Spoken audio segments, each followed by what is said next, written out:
949 есептің е әрпін орындайық. 10 бөлшектің бөлімінде x минус 4 тең 2. Бөлшектің бөлімін 2-ге көбейтіп жібереміз. Сонда x минус 4 көбейтілген 2 тең 10-ға. Шақшаның ішін ашайық. 2x минус 8 тең 10-ға.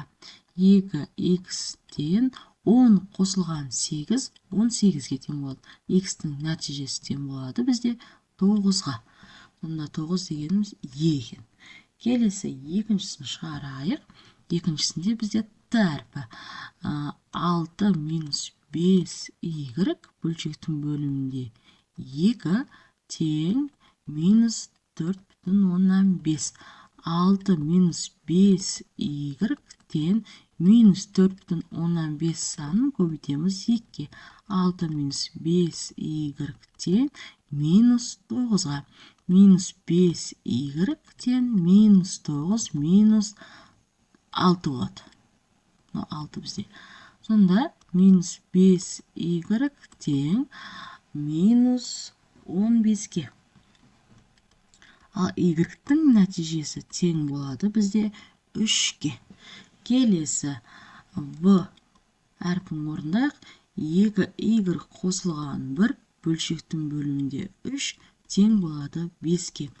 2y қосылған 1 тең 15. 2y тең 14. Y-тің жауабы тең болады екен 7 санына. Келесі и әрпін орындайық. 6,2 бөлшектің бөлімінде 3y қосылған 1 тең 2-ге. 3y қосылған 1 көбейтілген 2 тең 6,2. 6y қосылған 2 тең 6,2. 6y тең 6,2 азайтылған 2. 6y тең 4,2. Сонда y-тің нәтижесі 0,7-ге тең болады екен. Жауаптарға сәйкестіріп әріптерді орналастырайық. Y 3-ге тең болған кезде жауабы т болған екен. Одан кейін в 7 болады. Сонда в и. Сонда бет бұл сөз шығады екен.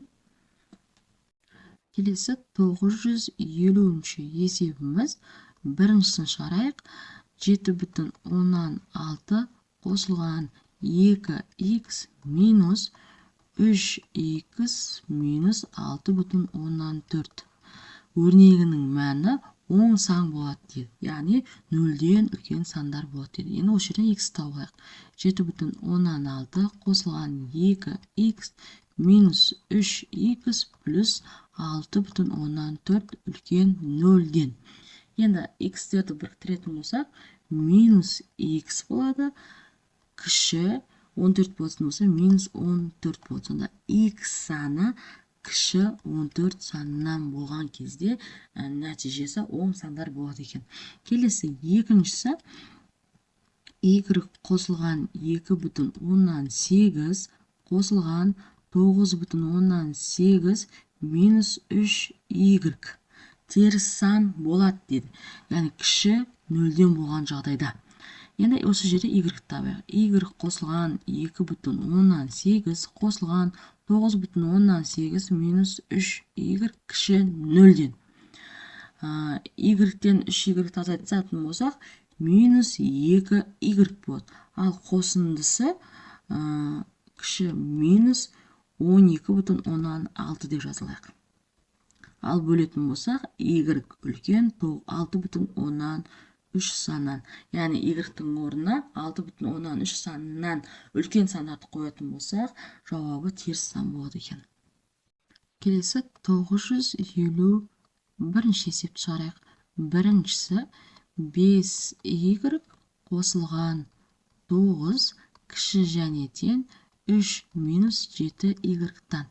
Y-тарды бір жаққа жинақтайық. Сонда плюс болып өтеді. 5y-ге 7y қосатын болсақ, 12y тең кіші және тең 3 санынан 9-ды алатын болсақ, минус 6-ға тең. Y кіші және тең минус 6 бөлінген 12, ол бізде минус 0,5-ке тең болады екен. Келесі екіншісі 3x қосылған 1 кіші және тең 4x минус 5. Так, 3x минус 4x болады, кіші және тең минус 5 минус 1 болады.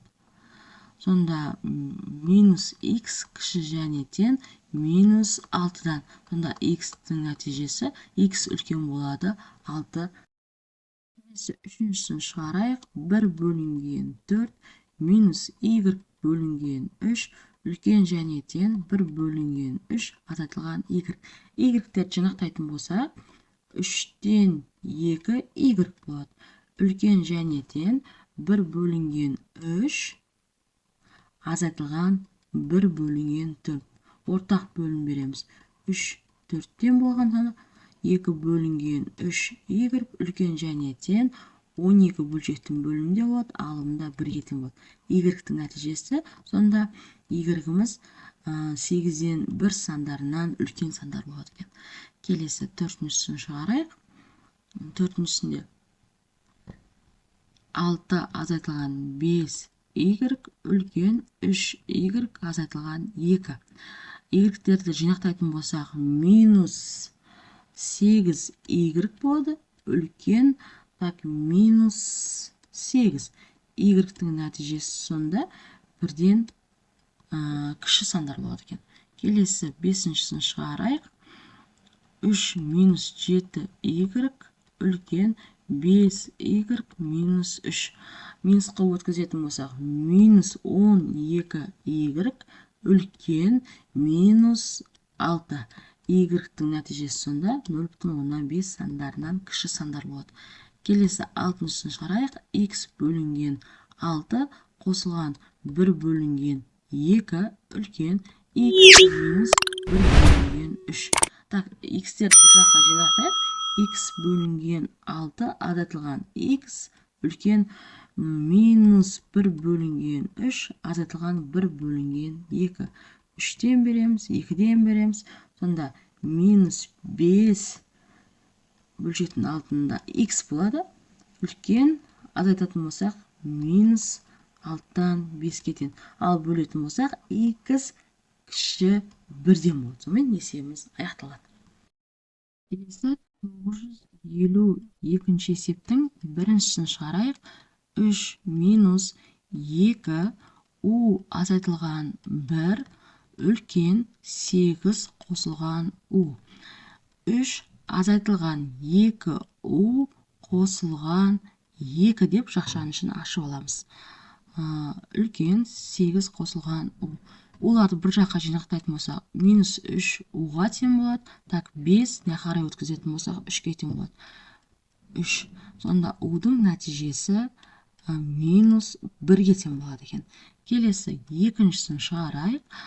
5 u қосылған 2 қосылған 14 кіші 6 азайтылған u.